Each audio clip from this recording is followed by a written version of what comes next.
Okay, so in this video, we're going to be talking about what should your suction pressures be um, when troubleshooting R-22 or 407C Freon. Now, keep in mind, your main Freon here is going to be your R-22 unit. That's the most common Freon here.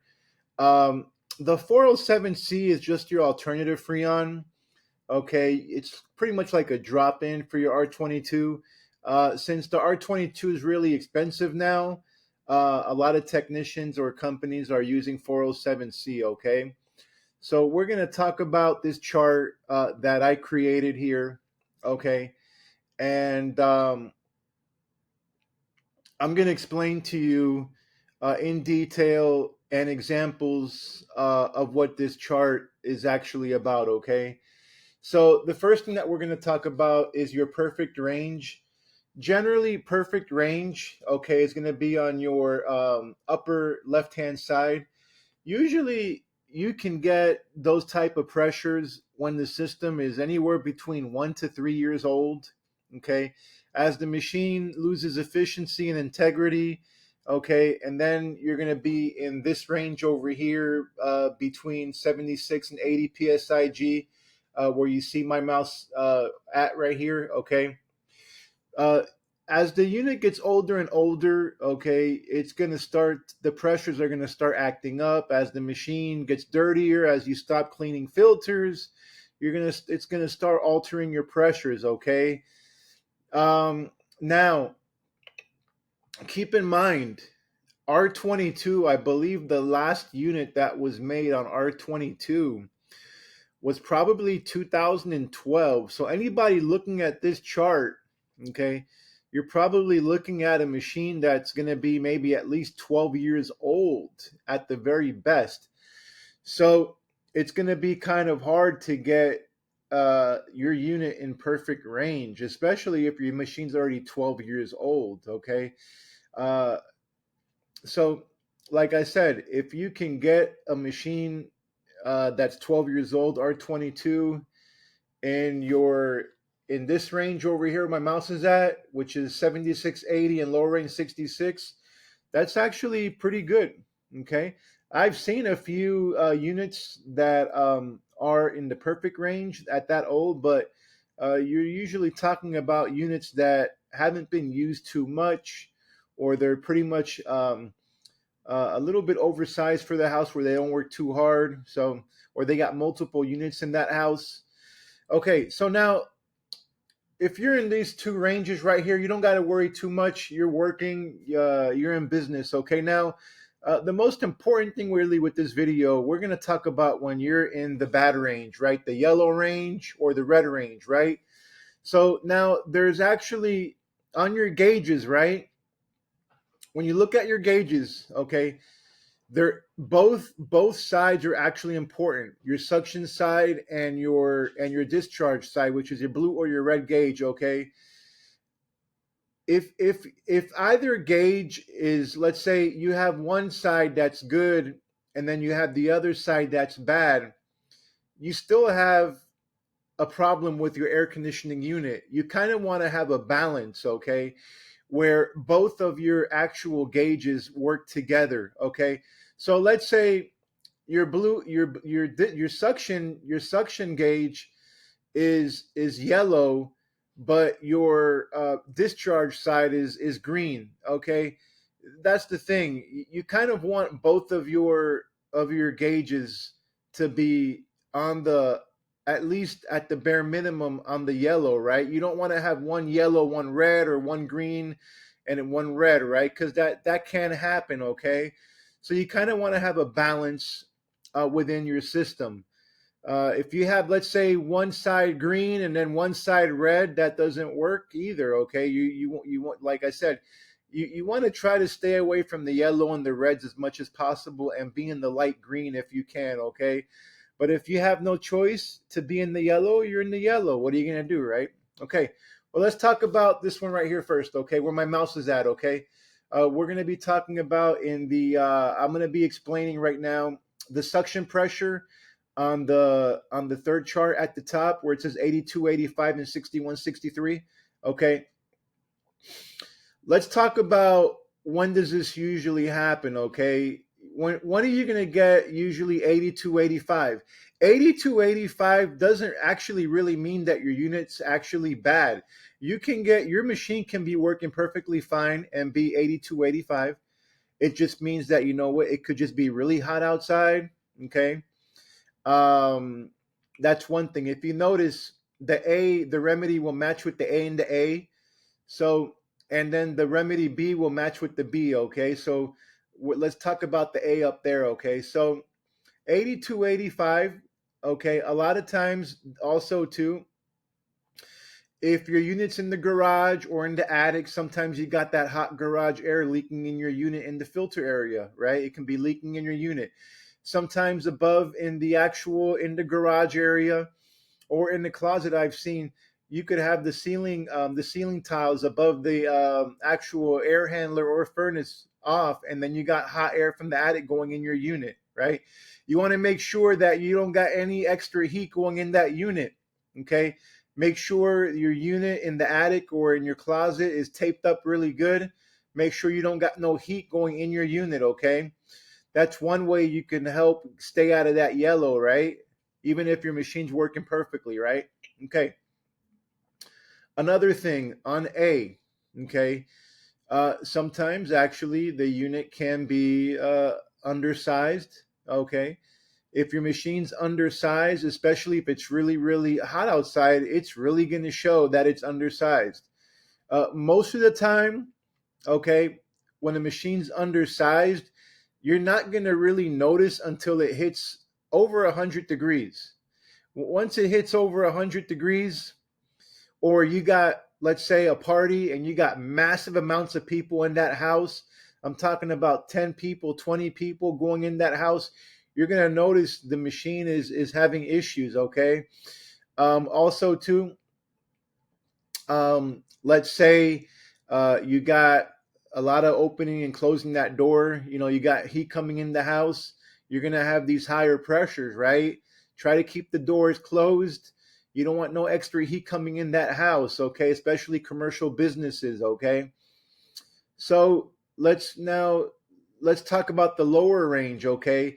Actually, this is going to be more of an issue on the lower range than with the upper range. As long as you have 82 and 85, you should be okay. The issue now really is the 61, 63. Okay, the reason being is because your unit can actually start freezing up once you hit about 59. You're kind of at that borderline of freezing up where if you're at 61, it's okay. You go any bit lower than that, you can start freezing up, okay? Once your house hits a certain temperature like 73, 72, okay? The lower your temperature gets, let's say you're at 61 pounds of pressure and inside your house you're 74 degrees.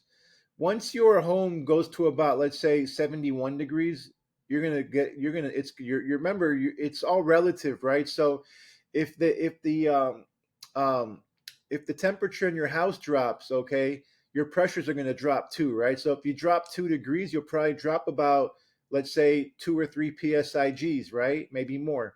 It's going to freeze up. Once you start freezing up that unit, guess what? Your AC is going to stop working, okay? It's gonna form a barrier on that radiator coil, and your unit's gonna freeze up and it's done. Okay.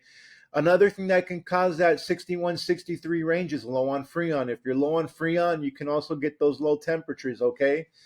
Um, Also, too, if you have a partial restriction, okay, not completely clogged up, what will happen is your unit will operate on lower pressures. Okay, doesn't mean that it ain't gonna work. It just depends how bad the restriction is. Most of the time, the restrictions are gonna be on your actually on your filter dryer, which is right outside your actual AC unit. Don't get confused between your filter dryer and your actual AC filter. A filter dryer, actually what it does is it actually cleans your actual refrigerant. It looks, usually it's like a blue or a black piece of almost like a literally looks like a blue or black or gray item that's on your copper lines. Pretty much, almost like it's hard to describe what it actually is, but it's pretty much like um, almost like a small can that's on your filter on your filter lines, right? So if you see that, that can get clogged up. They get dirty, and the way, and now how does this all happen? How do your dryer filters and your expansion valves get clogged up? Look, keep in mind your compressor has a moving part, right? So after a while, what will happen is your compressor, um, after that normal wear and tear, the actual compressor, you can start to lose metal from that compressor, okay? And what happens is that metal will actually eventually it'll circulate through your AC system, and then it'll clog up your filter dryer. Also, too, um, moisture can also cause that, and even bad oil can cause that filter dryer or expansion valve to clog up, okay? Which is called restriction issues, okay? So once you depends how bad the restriction is, okay? So if the restriction is pretty much in the beginning stages, you can have issues with your pressures. It's more rare though. Usually what's going to cause your pressures in the lower range, like 61, 63, it's going to be a dirty evaporator coil, dirty filter, low on Freon, okay? Those are the ones really you have to worry about, okay? It's going to be a little bit more difficult for a customer to actually diagnose refrigerant issues. You may have to have a technician actually go out there and tell you that, okay? But like I said, those are more rare, okay? So now let's talk about the red range up on the right hand top corner now. Now the once you start getting at 90 plus psig, that's when you got excessive heat load. Your machine is really struggling. It's really hot outside. Your unit is undersized for that temperature of the day, which means that, let's say it's 105 degrees outside, and you're 90. Well, guess what? It's not going to work today, but if the temperature drops to about 90, it might work perfectly that day, right? So there's also such a thing, undersized. Remember these when they do a calculation on these units, right? They're not usually calculating on a 105-degree day, right? So uh, a lot of units will be undersized when it's in the hundreds, right? Okay. So also it could mean that your compressor is inefficient, where it's just not pumping right. What will happen is if you have an inefficient compressor, you're going to have hot gas from your discharge side leaking into your suction side, okay? So that's another problem with these high pressures, okay? You could possibly have an inefficient compressor. You can still have a machine with an inefficient compressor still work and cool your home on a cooler day, right? But what's going to happen is if it's really hot outside, that inefficient compressor you're really gonna notice it, right? I have dealt with some inefficient compressors before where it kind of still cools the house a little bit. Doesn't mean it's working perfectly, but it'll still cool the house, okay? Now let's talk about the lower range, 30, 60. Okay. To get a temperature of 30, 60, that already means that the unit's frozen already. Okay, it's already frozen. It could be really low on Freon. You could have a major restriction, which is going to be your something's wrong with your refrigerant flow, like we talked like a few minutes ago, with your clogged filter dryer or on your expansion valve. Keep in mind, if you have a clogged filter dryer, it can get a little bit more complicated. The machine could be working in a pump down, and so what happens is if you have a clogged filter dryer, okay, your actual suction side will actually kind of start to pump down, okay, and then you're going to have way lower pressures, okay, on your suction side. Not very common, does happen from time to time, okay.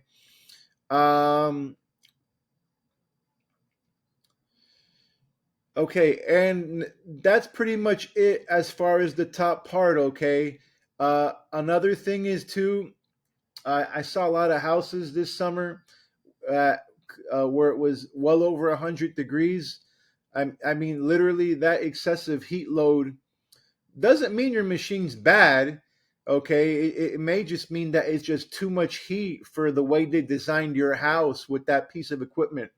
Okay, what I would do and what I was recommending a lot, and this is one problem with a lot of companies. Most companies will try to sell you a bigger unit, okay? Because when it's 100 degrees outside or 105, your unit's going to be too small, okay?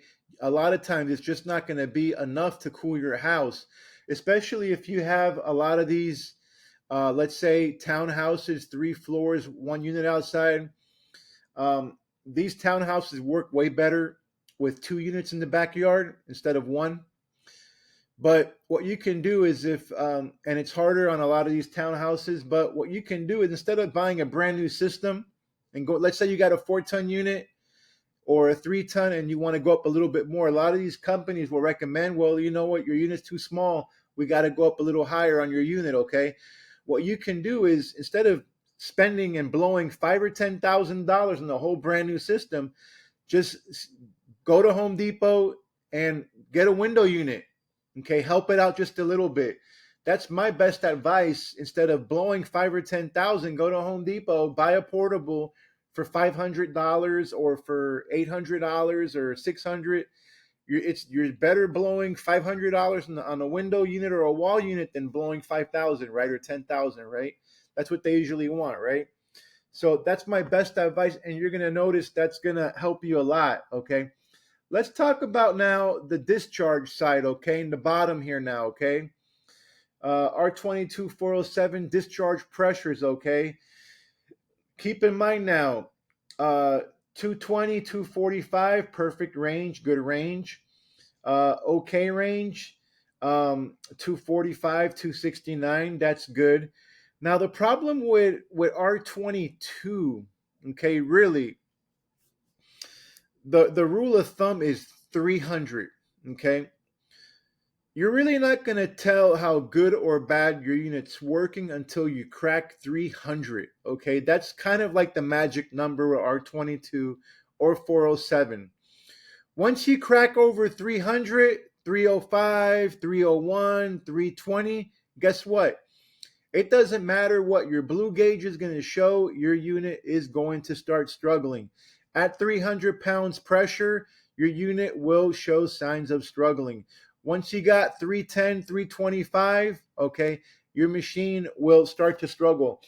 I only saw, really, believe it or not, there was actually very few units that were really old. I'm talking about maybe 30 years old, maybe like the 8-SEER, 6-SEER units. Those machines actually were designed to work a little bit above the 300, but I really doubt you have one of those old 25 or 30-year-old units that were really that were designed that way, right? But you're generally your older units, and the reason why they can do that because they had a compressor in that unit that kind of could work at that 300-pound pressure kind of normally, right?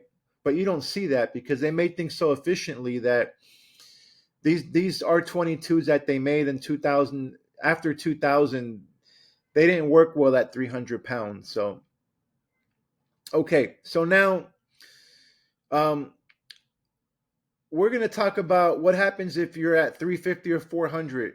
Okay, if you're at 350, 400, go outside, check your condenser, get a water hose, clean around the unit. There's videos on cleaning a condenser. Okay. Now, what happens is if your unit's really old, I do got a video on it starts flaking off. I have a video. If your machine will start to flake off, your head pressure will usually be between 3 and 400. That's usually when it happens. Okay. What happens is when your unit will start to get at those actual higher pressures, the machine will flake off at your condenser. What does that mean? It means that your condenser or your AC unit outside has lost the ability to transfer heat, and it also lost a lot of integrity. Your unit is a heat exchanger designed to remove the heat from that unit to the ambient air. Once you start losing that integrity on your coil, your machine's going to overheat. The heat will stay literally stuck in your unit. Okay. Another thing that you can actually do that I've seen a lot, let's say a few years ago you had your fan blade replaced, the pitch isn't right.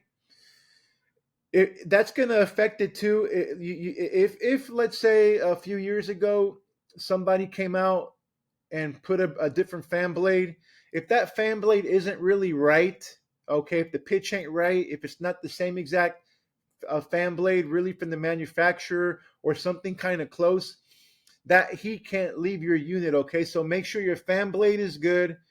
Make sure your condenser fan motor is blowing the proper RPMs. Okay. And like I said, a lot of times, a lot of units just can't keep up in this excessive heat. So, like I said, this is probably going to help you save a lot of money to interpret your pressures. A lot of customers or people, like, they have the gauges, they just don't know how to kind of figure out or how to diagnose what these pressures actually mean. Hopefully this video helps you understand what the pressures mean. Okay, so thanks for watching this video. I'm going to make another video on actually 410, okay, describing the pressures with 410. Thanks for watching and have a great day.